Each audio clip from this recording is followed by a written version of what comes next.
I've been up reading the comments about the interview I did with Lisa Leslie about Kobe Bryant.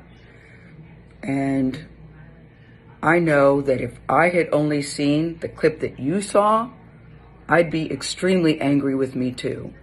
I am mortified, I'm embarrassed, and I am very angry.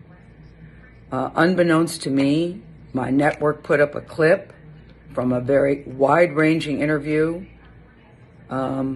totally taken out of context, and when you see it that way, it's very jarring. It's jarring to me. I didn't even know anything about it. I started getting calls. What the hell are you doing? Why did you say this? What is happening? I did not know what people are talking about. So I've been told, or I've been advised, to say nothing.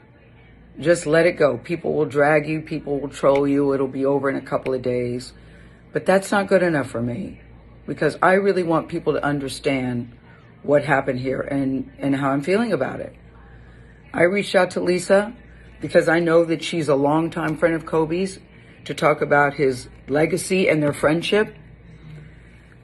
We had a really wide-ranging interview, talked about many things: his career, his passion, his sense of humor, the way he was mentoring other people, how he was starting his next chapter. It was wide-ranging. And yes, we talked about that court case, because that court case has also come up. And I wanted to get Lisa's take on it as a friend who knew him well, what she thought, where that should stand. And I thought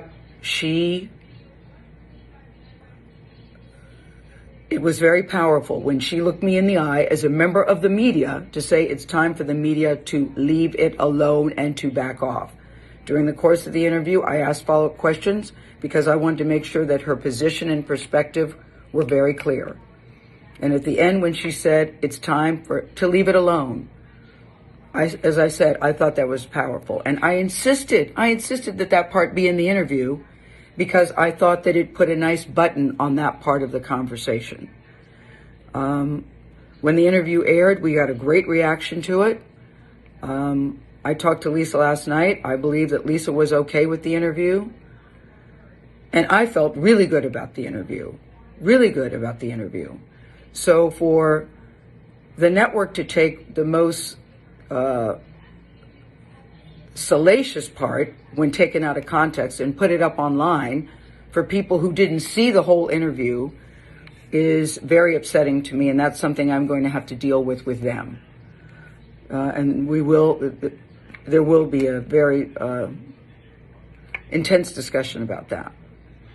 I also want to say this. I have been with Kobe Bryant on many social occasions.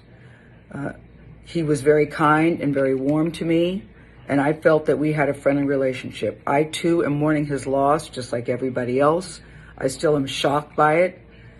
It's tragic and untimely, and the last thing I would want to do is disparage him at this particular time. And I hope people understand that. And that's why I'm taking this time to speak to you directly. I've never done one of these before. I've never done one of these before, but this was so important to me that I felt I had to say something. I don't want to sit up on a set and read a prepared remark. I wanted you to hear exactly where I'm coming from and how I'm feeling, and to let everybody know that no disrespect intended. And now I've got to go to work. I thank you for listening.